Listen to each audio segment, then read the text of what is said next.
Don and Brent, I'll watch the waiting room if you want, whenever you All want to right. start. Yeah, I'll just let Brent take it away. He is Okay. he is our master today. So Yay. Wow.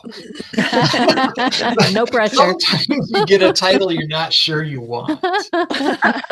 Master's not bad. It's a ah, I think it's a desired title. I'm not sure I'm worthy of it. All Oh, right.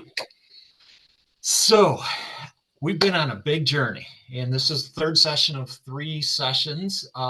So we've covered basics of collaborative thinking. We've covered how to ideate, and now we're going to take those ideas that we ideated and created questions for, and we'll get to what do we do about it. And this board, I'm going to let you know, is going to explode very quickly. Just real quickly, am I sharing? I want to make sure that I am, and yes. it looks good. Okay, good. And I don't want anybody to get sick as I zoom in and zoom out, so I can do it a little slow if you want. Just going to do a little recap.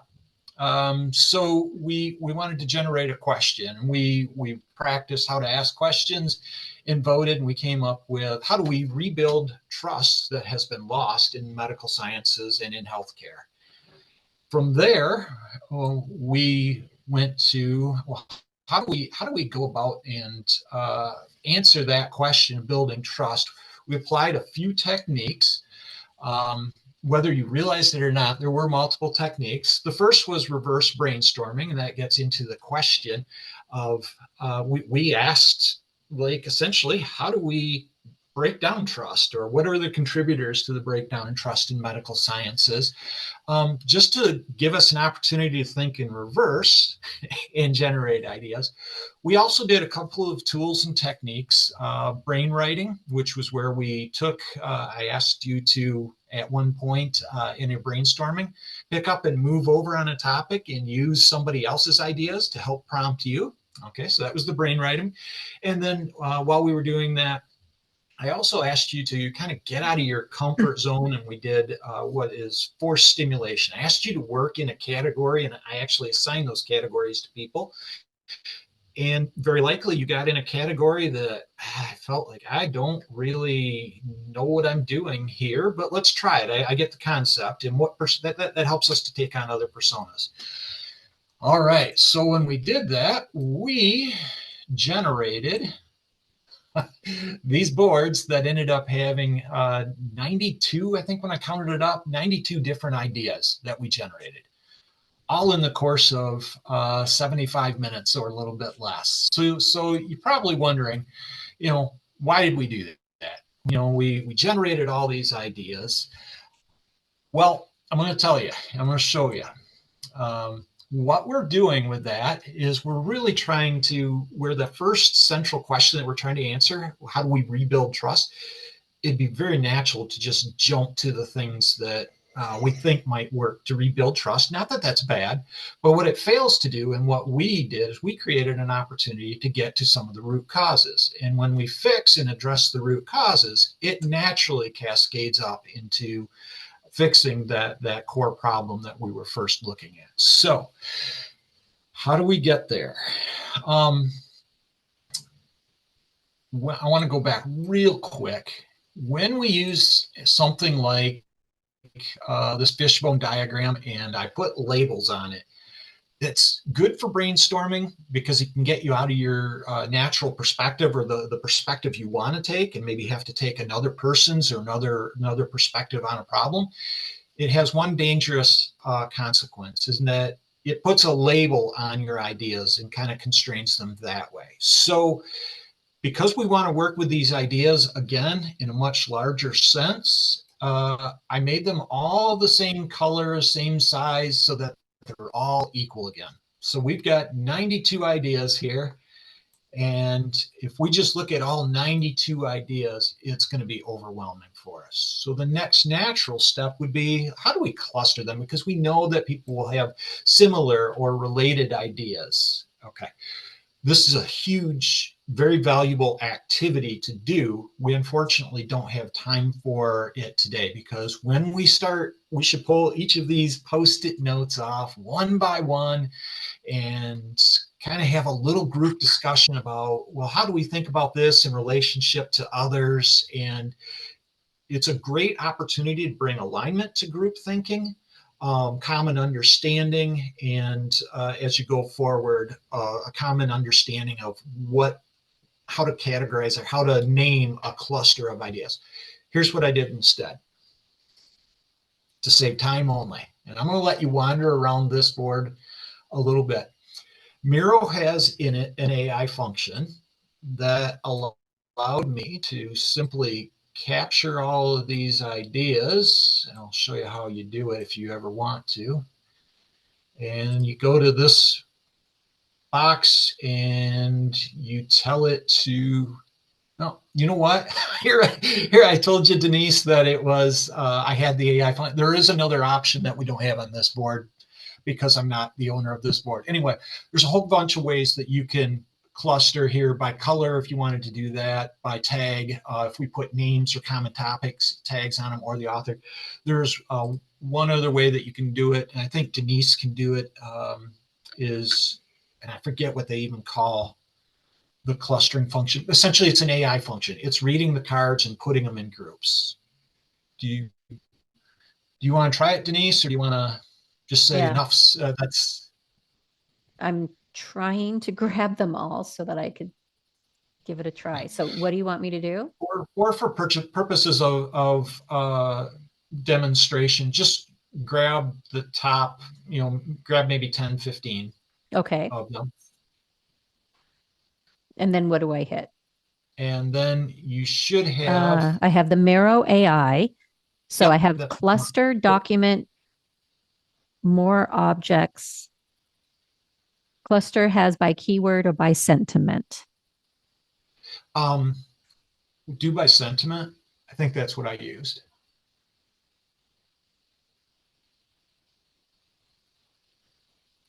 Okay, it just did positive, negative. I must have done the AI option. Do you want me to undo and try? Sure.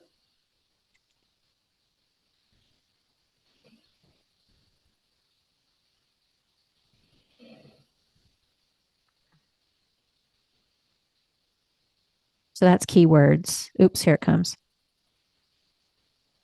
That's keywords. Okay. Yeah.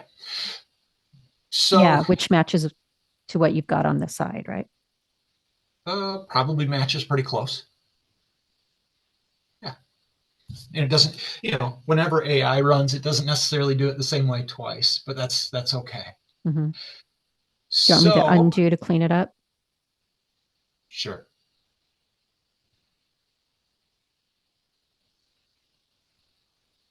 Wow. Okay. Yeah, it's actually different clusters. It is. Okay. Mm-hmm. Don't let me get in your way. Cool. It's not doing it. Okay. Yeah. All right. So it was probably a lot. Anyway, when I ran it, I developed these clusters. I didn't. AI did.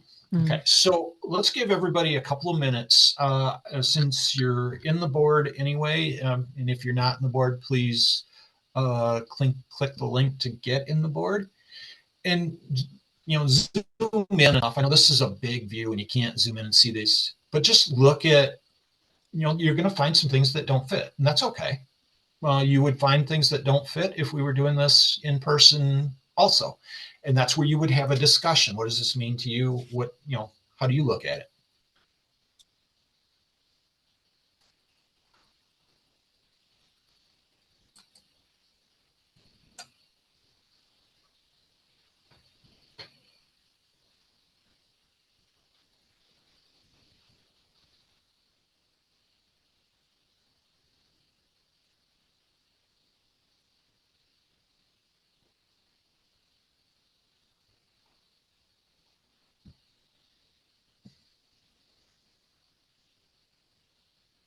Okay.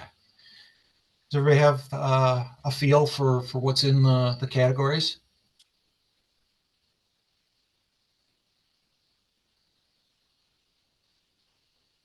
I know a lot of people are on mute, so because we're gonna go another step, and I'm gonna give you a moment to look through again, because this is where it is a little bit of an art to pull these together. and I look at, we have 7 categories here. If we were going to say these are contributors, or 7 categorical contributors to a breakdown in trust, certainly is viable, but they might still be a little bit too large for us to be actionable on. And so I decided, if I'm going to zoom out again, hopefully I don't make anybody sick when I do that.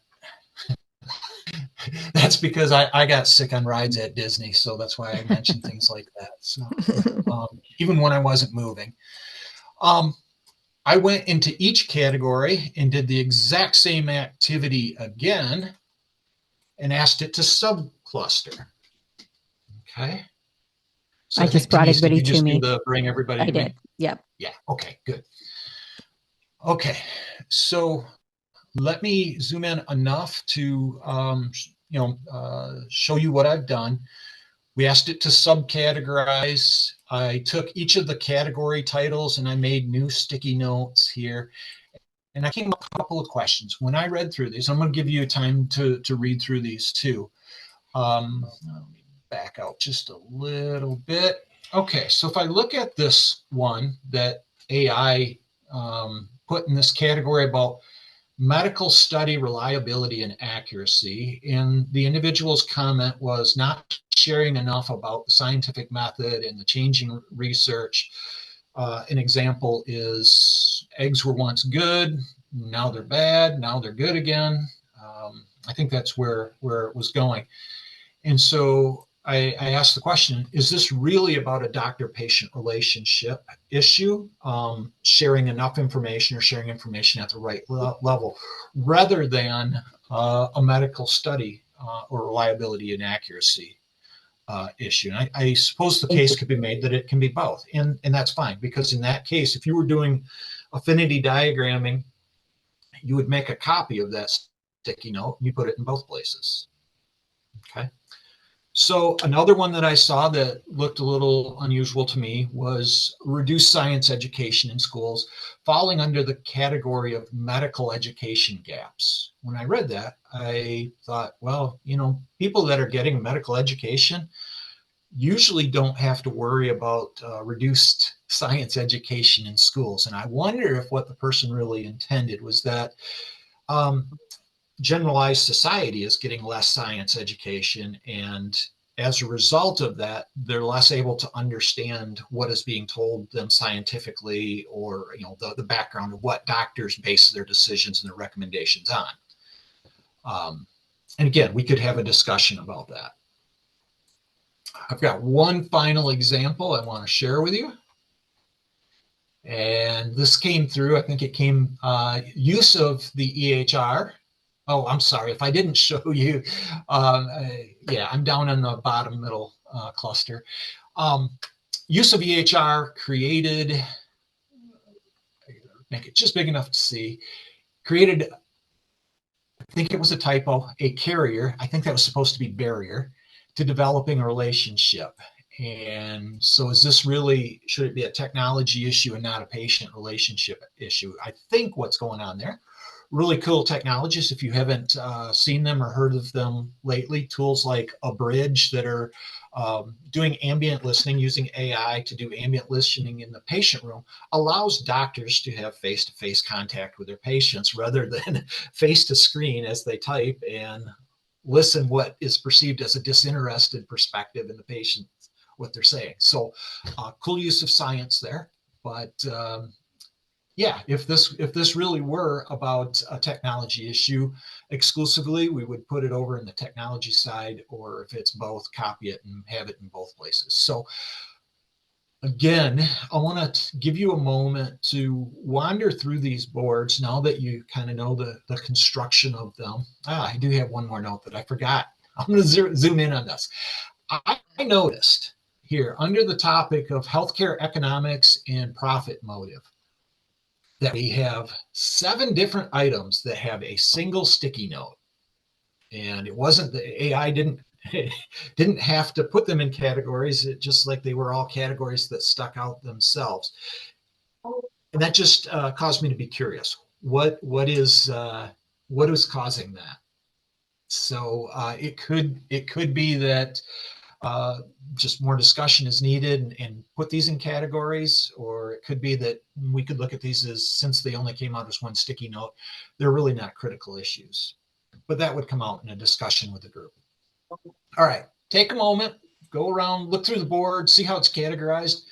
We'll wrap up in, let's call it, we'll give you 5 minutes. We'll do a little discussion on what you found is how these were categorized.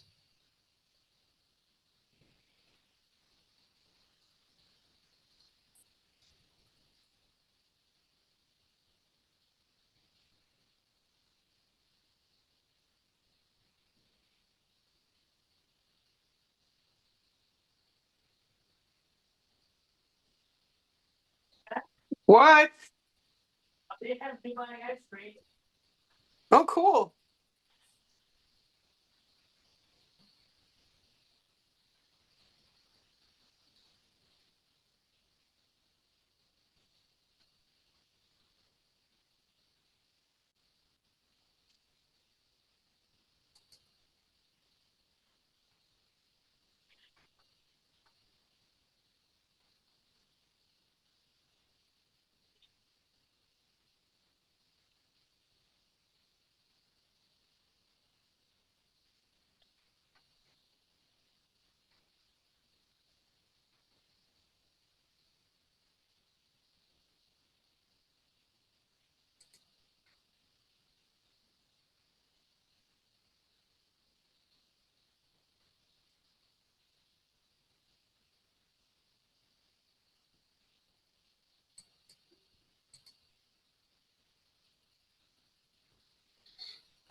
Each one of these, Brent, could be quite the conversation.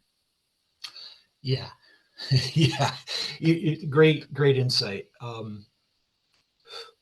Ideally, we would take more time. I know I have, go back to the original goals. I wanted to show the methodology, Mhm. but we could go lots deeper into this. Yeah. So that's a key takeaway, that if you wanted to zero in on something you see here, perfect opportunity to zero in on it. Mhm.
Give another 20 seconds or so. Thanks for setting the timer, Denise. Yeah. It's always hard to self-judge time.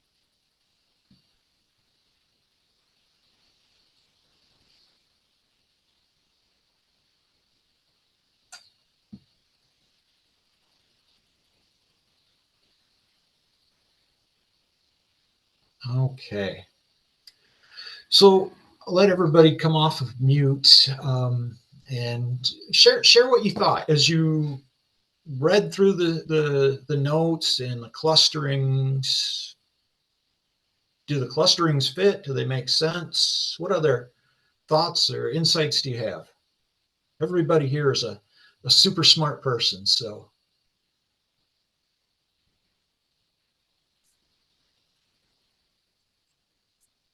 It's a multifactorial problem. That doesn't mean that, yes, you're right, it is. There's so many tendrils that can come out of this, but that doesn't mean that we don't take a swing at it and Oh, yeah. see what we can do. Other thoughts?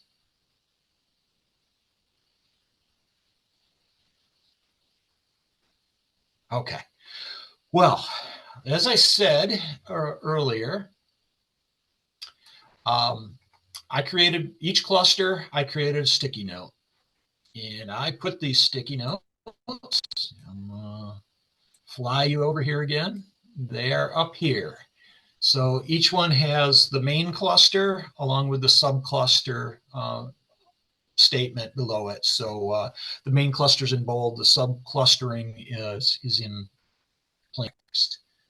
Thank you, Denise, for flying people over. Yeah. Okay. Here's what we talked early on about how collaborative problem solving and ideation, you go convergent, divergent, iteratively. Okay. And so we've gone a little convergent as we've clustered, but we're going to go further convergent in that our next step, we're going to try to find some prioritizations. As we look at these sticky notes, how can we figure out which ones are really actionable or high impact or whatever for your specific use you would want to do with these. So as a working example, I'm going to come up here to this top matrix and I just grabbed the orange cards for illustration. And we have two axes here. One is going to be how visible the issue is to the public. If it's highly visible or low visibility to it. The other axis, the y-axis, is going to be if the public learned about this issue or knew about this issue, how would it be perceived in terms of medical integrity or personal integrity with medical issues? On the top of the axis would be things that are high impact or high scalability for impact, and at the bottom would be low impact. I put the orange sticker, nobody's vote's perfect and certainly not mine, but I started to move these around and kind of relative to where I thought they should fit. But please, each of you grab these and move them around to where you think they fit.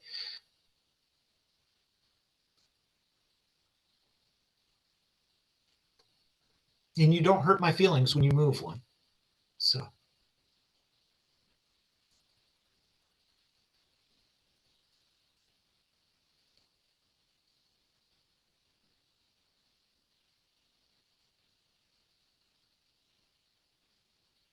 Okay. Good job, Michelle.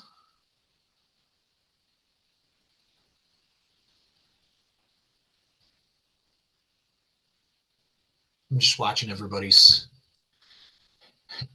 I don't know what they call those. Everybody's arrows. We'll just go with that. Moving around. So.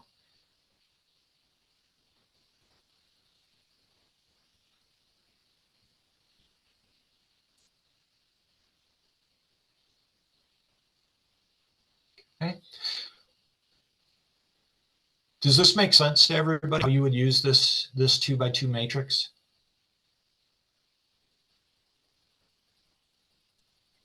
Brent, I think it would be helpful for me to see this matrix without the stickies over the writing first so that I could see the definitions. Sure. I will just move all of these at once real quick. And we'll move them back.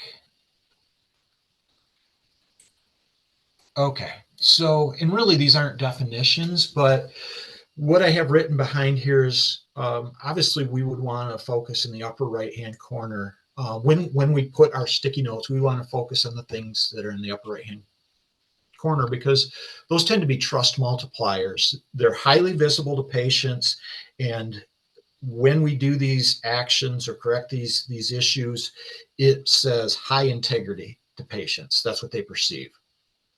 So those things build trust. Down in the other opposite, if patients don't know whether you do it, it's not visible to them, or that there's an issue, and even if they did, it really wouldn't have an influence on their perception of their provider's integrity. It's not a big hitter. Don't spend a lot of time in those. They're not going to move the needle, I guess is another way of saying it. Okay. You want me to go through all four? So obviously if it's highly visible to the public but doesn't really make an impact on their perceived integrity,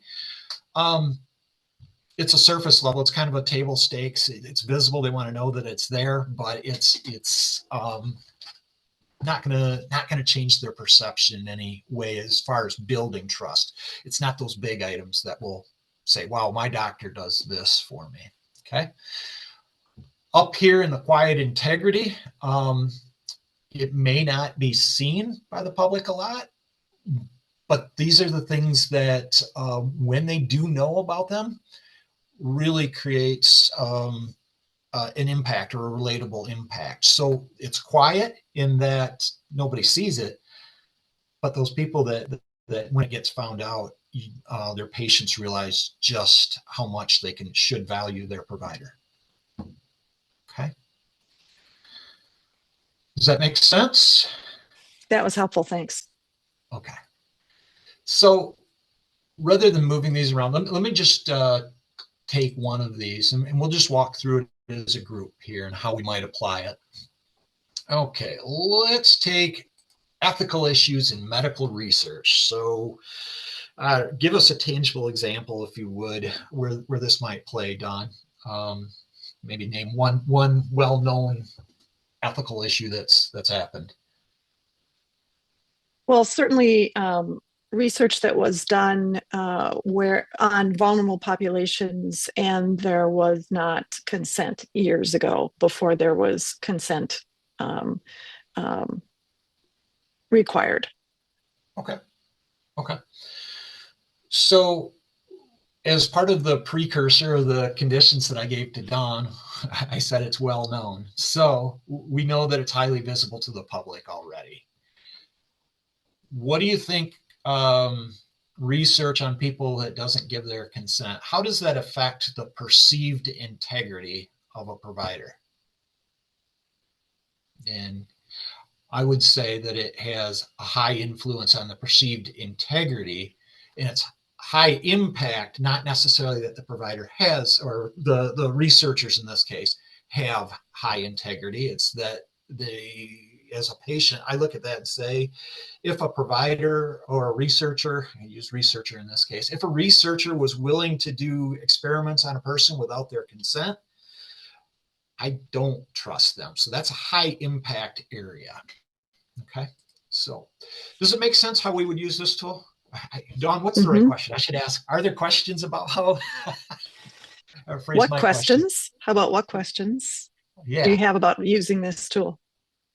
That's a better one. What questions do you have about using this tool?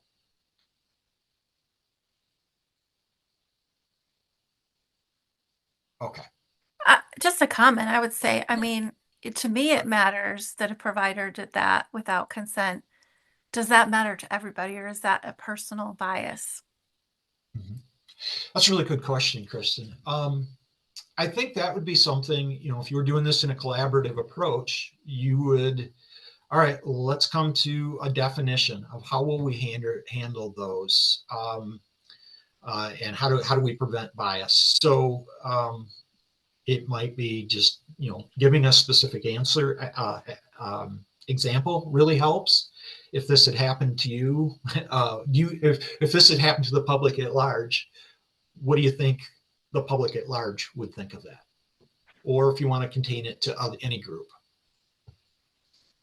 Okay, thank you. Other questions? James popped in the chat that not all factors are equal. What is the methodology for weighting them? So it doesn't have to be one methodology. Again, that would be something that if there were a lot of these that had different weightings. In one sense, we're trying to get weightings when we're prioritizing. In another sense, medical ethics, maybe you have what is known to the public as some small issue, and yeah, it's being politicized and it's being made a lot bigger than what it really is for people who are knowledgeable what's really going on. They could rationalize that not everything is at the same level. In a case like that, I would just come up, work on ground rules with the group, maybe call a timeout if you're at this point in the process and say, hey, I'm seeing that things are of different, these categorizations have different weights really of what's important. Let's come to an understanding of how we're going to address the weight. And you might do something like in a simple factor, you don't want to get too detailed. You might give some of these 3 stars on them, 1 star, 2 stars, and then at the end, after you kind of count them up, count stars and see how to weight them that way. But don't overlook the fact that these 2x2 matrices are also helping to prioritize and give weight to them. But I like that thought, Brent, that you kind of turn it back on those who are doing this work. What weight might you collectively give it? Yeah. Okay. I'm going to jump down to the bottom because from the last presentation, I saw that there are a lot of providers in the group, and I wanted to give some, I don't know exactly what this matrix is called, but I fear as I read the categorization, it would be easy to say as a provider, there's nothing I can do here that generates an impact. And so I wanted to not walk away from this with, after we've spent a few hours on it, saying, great, there's a problem I can't do anything about. Well, here's a way that we could put some prioritization on it. And that's by asking if this is a systemic issue or an individual issue. In other words, if I can best address the issue or whatever the group is that is there, what their focus is, if we can best address the issue as individuals or through the system. Okay, is it a short-term action or is it a long-term action? And when we put them in the quadrants, here's what it tells us. So things that are short-term, like you do it immediately, and it's on an individual basis, those are relationship building things. As a provider, I would implement those changes or those fixes during exam room visits where you have people face-to-face and you're going to work on it on the issue on a one-on-one basis and let it cascade from there. If it is a systemic issue, best fixed by a larger system, you're going to go to immediate advocacy in that organization. You can say, hey, I'm aware of these problems and we need to bring this up through whatever, through your health system, through your practice, through AMA, whatever. And you're going to be an advocate in those to fix and bring trust to the system. Look at and we'll just pull one of these down here and see where it fits. Autonomy versus science understanding, or a conflict of, people want to have personalized services, whether or not it matches scientific understanding and proof. I think that's what we're getting at there. Okay, so if I looked at that and I was coming from the perspective of an individual provider, I might say, all right, I can personalize things to the patient a little bit, especially if I'm a primary care provider. But I also need to make sure that I do share the scientific basis for my recommendations. That tells me it's probably best handled in an individual level, and probably leaning more towards behavior in the exam room. But if it were a longer term, I want to develop a sure ability to communicate, maybe. So ongoing personal development, this is an opportunity. You're still going to deal with it on an individual basis, but to have long-term success, we call it a personal development opportunity, because you're going to develop skills to deploy more far-reaching approach over longer term with those patients. Okay. And finally, over the long term, you can look at things like research, policy making, going up to the government, etc. System reform. Okay. Again, this tool is to help, knowing that our audience here was largely physicians, and physicians can have a variety of environments that you work in. But I wanted to make sure that you had a tool, if this topic was of interest to you, to say, how can I take immediate action and do something about this problem? And what would lead me and point me to those actions? Okay, and this would be a tool for that. I'm going to put this one back because I failed to make a copy of it. And I'm going to go to the board that I would like to spend our time working on, or a good portion of our time, probably another, 15 minutes to work. And I would like, I'll tell you a little bit about how this is a very straightforward board that basically everybody can use. And this is really not that much different from an Eisenhower matrix. It's, is the problem, because at this point we're still talking about the problems that the public perceives, is the problem one that you can have high impact on or a low impact? Is it one that you have high influence with your patients or low influence with your patients or your customers? So let's take one and work through it as an example. And let's just grab this one. Okay, so the topic is healthcare governance, policy and governance. And the subcluster actually came up as political influence on medical viewpoints. So I don't know if that's a real, it feels to me like we have some recent examples where that's probably happened. So talk with me. Where would you put this as an individual? We'll take the perspective today that we're individual providers working in a practice. What would you do with political overrides on your medical viewpoints? Is that something you can have a high impact or low impact on addressing? I'll ask that. What's our votes? We'll just take verbal votes or hand votes if you want to go to your what do they call it? The reactions. If you want to go to the reactions and just send up a. Would an example of this, Brent, be health insurance supplementation of let's say COVID and influenza vaccines?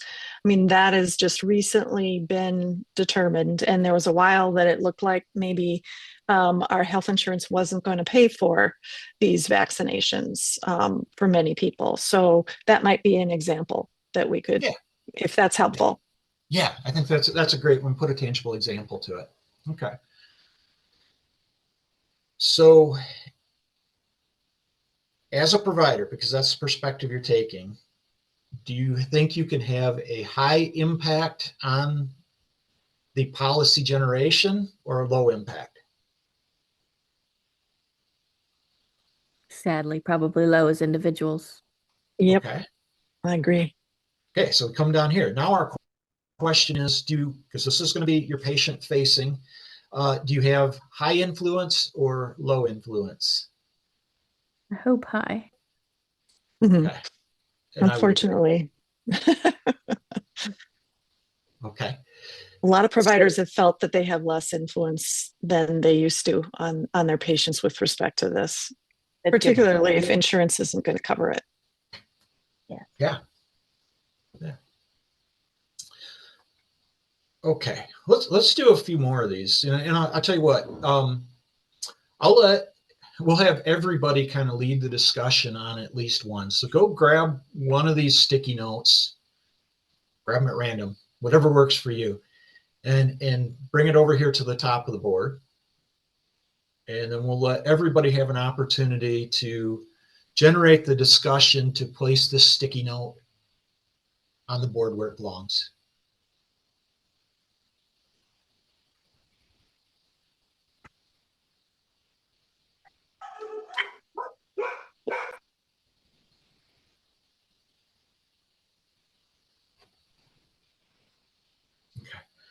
Okay. For immediately right now, we'll just put them above this board for right now, and we'll grab one by one. So Okay. Michelle, thank you for grabbing that one, dragging it over. Yep.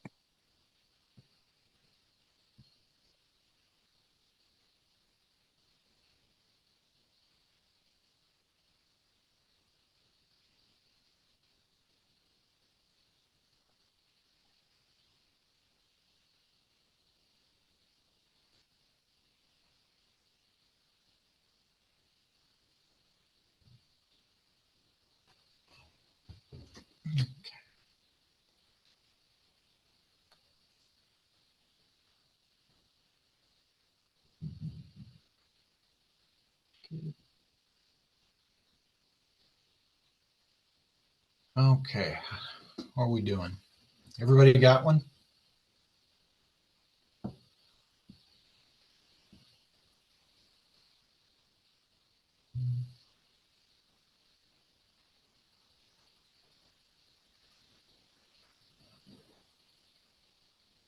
Okay. Are there any obstacles to grabbing any sticky notes and bringing them over? I can help on the technical side.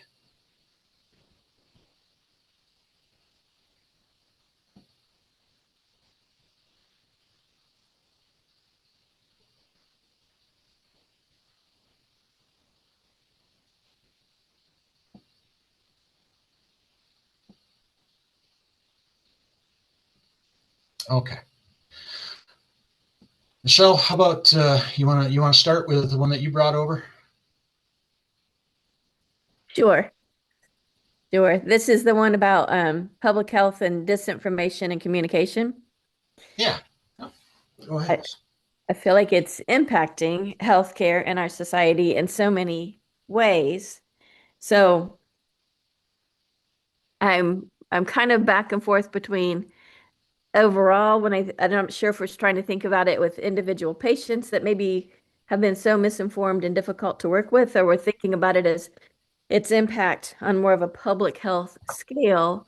But figuring out how to deal with this, I think, is a high impact item. And at the moment, I know it can feel like the healthcare community has low influence, but I think there are enough people who understand the benefits of years of education and a deeper understanding. So I would put it up here someplace. Okay. Okay. So let's get some group discussion going. So everybody can come off of mute if you want. And I think when Yeah. I have a good relationship with a provider, when I've seen them maybe multiple times and had more than just a brief conversation, when it's gotten a little deeper, then I would trust that if I have disinformation and I'm voicing it during a visit, that provider, when they kind of use their education, their expertise, and provide me with the facts, the risks, and the benefits of what they're telling me, or recommending for treatment, I trust that. So I think that for me, at least, that there is a high influence that an individual provider can do if I would to have disinformation. Okay. Okay. Others? I'm actually in a quandary about that whole thing.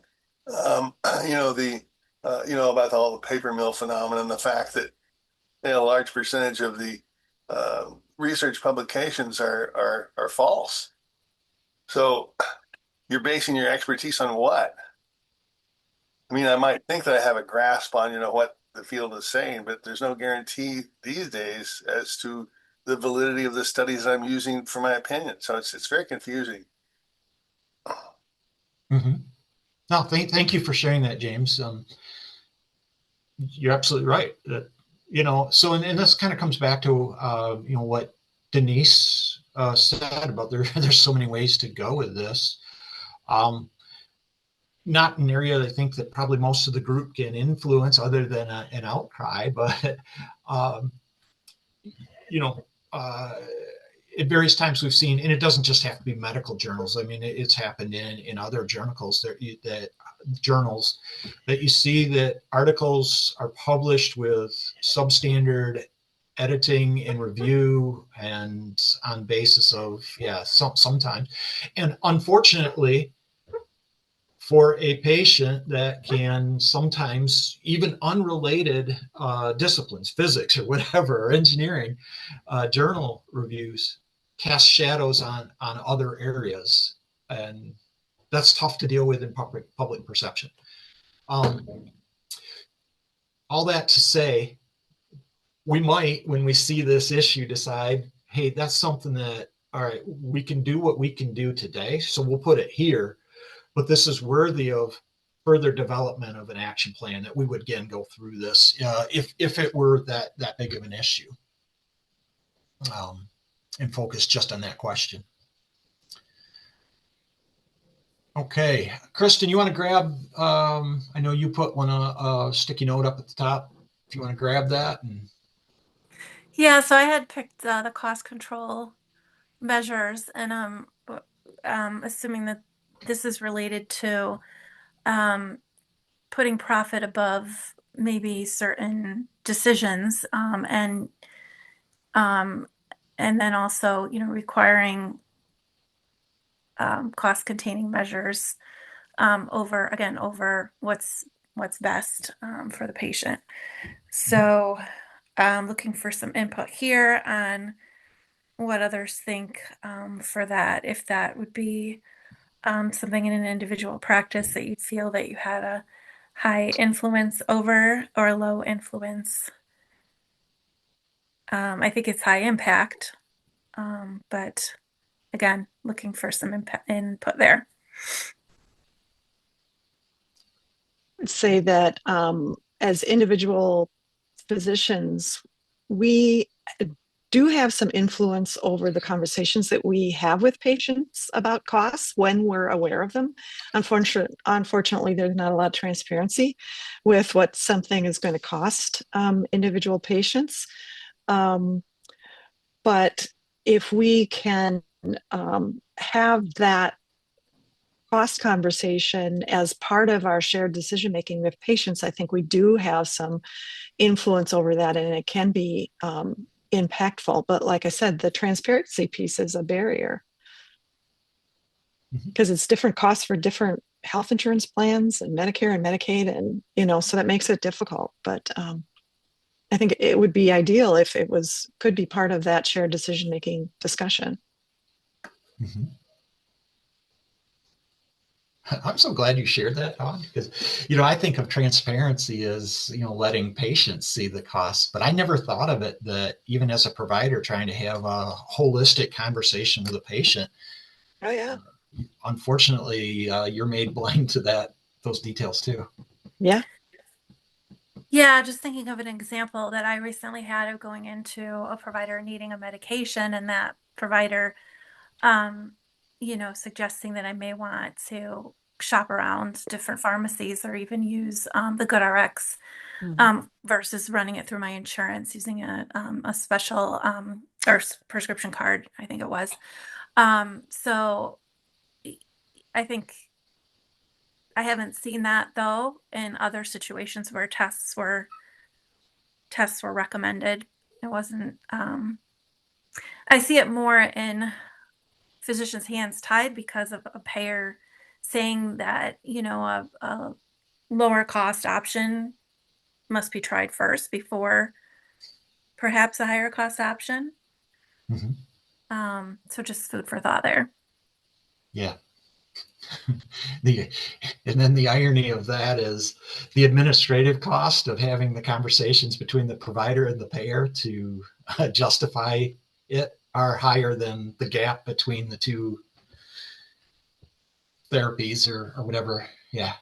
So, okay, good. Who else had sticky notes at the top? I want to go through these last two quickly and we'll move on. We have about 15 minutes left, 17 minutes. I put the one for healthcare communication, and I guess it's very much related to the disinformation Post-it note, but I guess I was thinking of this more as reducing the amount of jargon when providers speak to patients. Okay, great topic. Okay, so using jargon versus being scientifically accurate, right? Right. Okay. Or precise, I should say. They're still be accurate. Scientifically precise. All right. So in the way that we talk to our patients, can providers have a high impact or a low impact on communication through the language that's used? And I think it's high impact. Is that I what think you so. Yeah. And high influence on patient understanding or patients, or low influence? And I think you've placed it, you feel it's a high. Yeah. Yeah, I think it can definitely help patients understand better the treatment, the risks, the the benefits, just in making decisions about their health. Okay. Okay, good. Thanks, Jennifer. And who has the last one? I think I moved that one over there, Brent. Okay. It's kind of vague though. Yes. The patient care impact. Yeah. And unfortunately, with the categorizations, they end up being a little vague. You might have to, if this happened in a meeting or where you were trying to, you might have to, go back down and what were we thinking as a group? Look at the cluster, because patient care impact is a little nebulous. So you get to define it here. What does patient care impact mean for purposes of this exercise? Well, I think I would partner it kind of with the cost control measures, that if it's economics and the profit motive, then it's the decisions we're making and influence on patient care. Okay, good. Okay, are there any questions about using a tool like this? I'm getting better, Dawn. Is it okay to have something, be in the middle of the two? Because you can't necessarily pick. Yeah. It is, because, you can see just from doing 5 of these that we've got quite a few things going on. And if we did all 32 that we had, we would have 10 to 15 things that would fall into the focus and do. And I will guarantee you that nobody on this call has time to handle all 15. So we would further prioritize. We're going to go through a couple layers of prioritization. So if it falls right on a line or an axis, that's okay. All right, so we are still, these sticky notes all represent things that contribute to breaking down. Okay, but we want to change that now. And there's a few techniques for changing that. Obviously, since we used the reverse brainstorming, you could simply flip the narrative. So if you had sorry about that. If you had let's pick one of these. Let's just say this disinformation and communication here, that your approach or your flip of that would be, let's eliminate disinformation. Sounds easier said than done. Okay, so let's make sure that there's a single source of truth for every healthcare question that a patient may have. And that's if there's a single source of truth, that should increase the level of trust that patients have in their providers. Okay. Obviously, there's some complexities with doing it, but that would be one way to create actions that we're going to take to address these root causes of disinformation. Another thing we can do is going back to brainstorming is we'll just ask if this is a contributor to the breakdown in trust, what might we do differently to generate trust in response to this? And go back to brainstorming and then focus it back down with convergent thinking into actions. Another opportunity we have, this is kind of a cool technique. So I don't know where everybody works, but let's just say you worked at Mayo and you picture a day 5 years from now that there's this headline in the papers or some recognized journal about your organization having fixed this specific issue or area of breakdown of trust. We'll go back and use disinformation again. So Mayo Clinic built patient trust by breaking down and eliminating disinformation.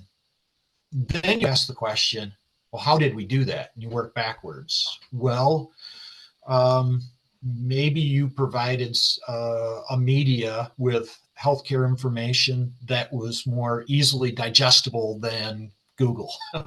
Doesn't mean that these are easy answers to implement. Maybe it was more personalizable.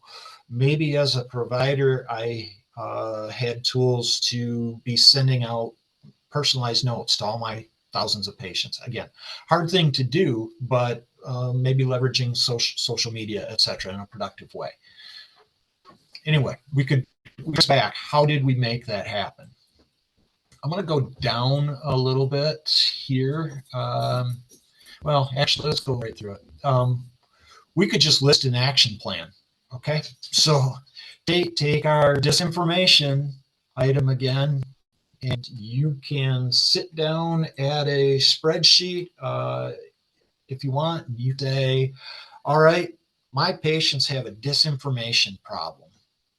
How am I going to give them accurate information regularly so that they self-fulfill on their own best choices with my help, with my guidance? And you come up with your own answers of things that you can do. And then you work to that plan. Okay. Or if you're in a group, you collaborate on that plan, everybody owning their own part. So this would show up as, here's the actions we're going to take. Who's going to own these actions? What is our first step? Maybe what can we get going in the next 30 days? And then I would recommend we always look at how do we see or prove later on that, I'm sorry, I got to fly. I'm not swatting at anybody on the video. I realize how weird that must look. You can't see the fly. You can see me flailing. Mm-hmm. Anyway, metrics, going back. How do you know that what you're doing is effective? Okay. Or indicators of success. I'm going to share this last thing, but I'm going to say using some of these tools in combinations is really probably the best approach to be most effective. And this is, so let's say you generated a list of actions and you come down here to this scoring, you list out your actions that you say you're going to take. But of the 20 actions you say you're going to take, you really don't have time to do them all. Here would be a simple way to, again, sub-prioritize. And that is, with this action, what is the potential impact directly on building trust? So you score it a 5 if it's high impact, medium, low would be a 1. All right. As a group, then we'd say, what is our confidence that if we do this, it will work well in building trust? So if you have high confidence that this action is really spot on, you give it a 5, that we have high confidence. And then finally, because we're all busy, we look at the level of effort that it would take. And if it's a low effort item, I mean, those are the sweet things that are at high impact, high confidence, and low effort. definitely, let's do those. Chances are those things are already being done. Nevertheless, out of your list of actions that you have, you will be able to, you can take your choice. I to multiply them. So high scores are the highest priorities, and you can use that to help you say, all right, this action is most likely to generate improvements in trust. You could also add them up and you'll get the same thing. High scores in this column are high priority. Lower scores are lower priority. Work from your high priority areas to your low priority areas. Okay. All right. Are there questions? I'm getting better, Dawn. Are there questions on how to use these tools?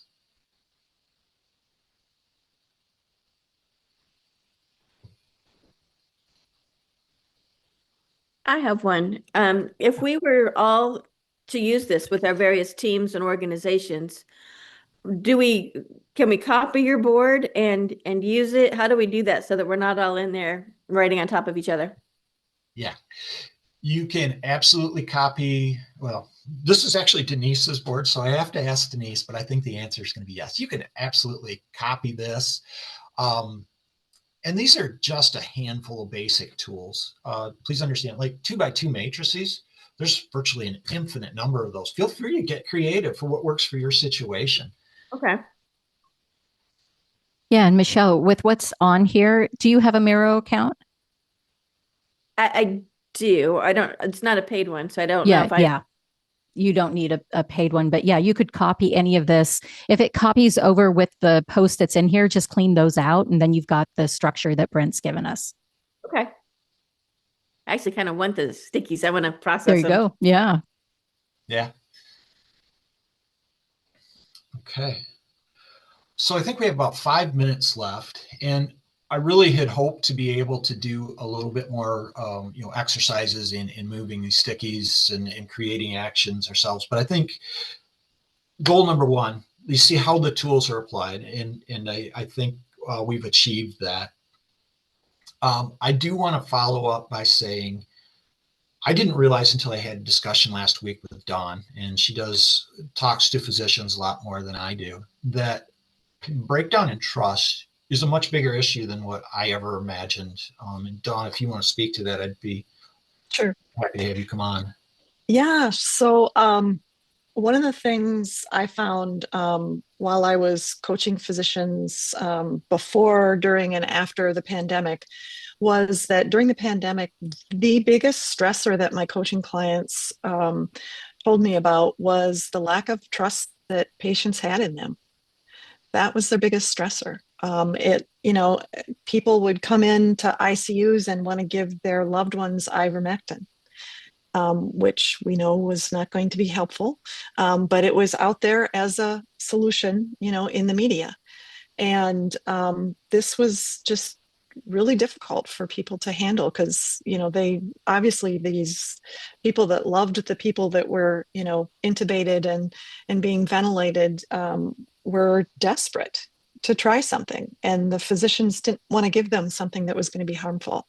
And that was the biggest stressor, was this lack of trust and all this misinformation that's out there that was leading to that lack of trust.